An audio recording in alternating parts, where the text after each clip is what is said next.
Norco was a close-knit community. It was fun, it was beautiful.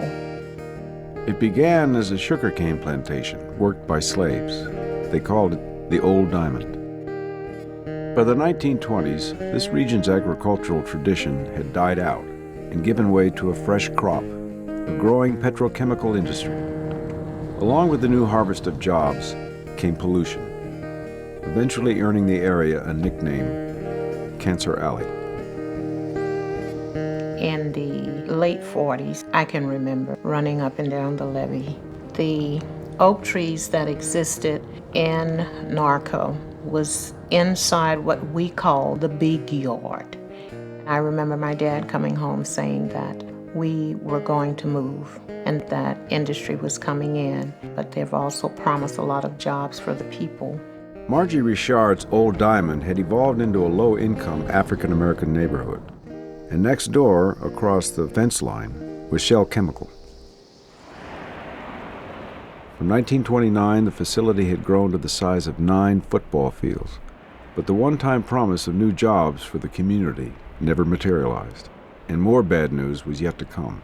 In 1973, a 16-year-old boy died as a result of an explosion from an ethylene pipeline that was ignited as he cut grass.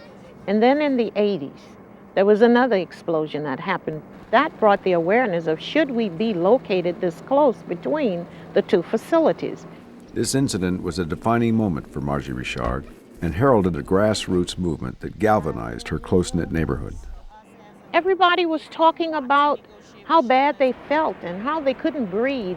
But if this is so, talking among ourselves is not going to get us anywhere. Neighbors and friends met inside a little pink building that still stands in Norco. When I walked in, there were 2 old ladies in there and they said, "There she is. We've elected you as our leader. How can you say no to people you care for?"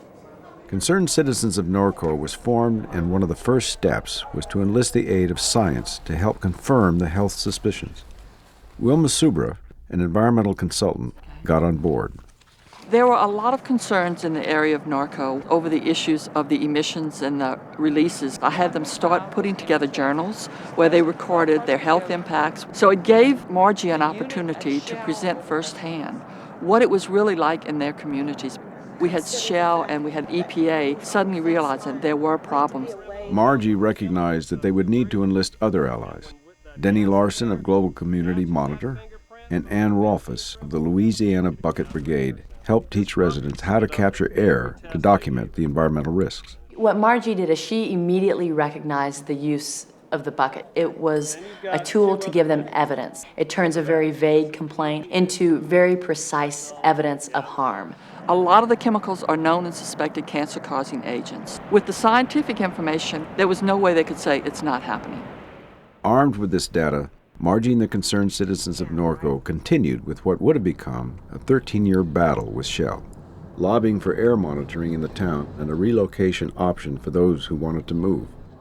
In 1999, Margie traveled to The Hague for Shell's presentation at the UN Conference on Climate Change. My question is, are you going to be true to what you say on paper about cleaner air and being fair and a good neighbor?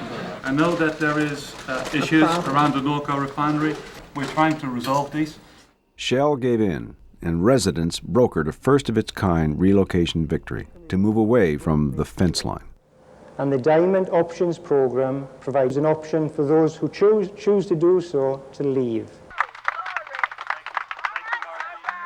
Through it all, Margie tirelessly served on EPA committees, held press conferences, and made speeches with passion and zeal. In the evening, it's in the air.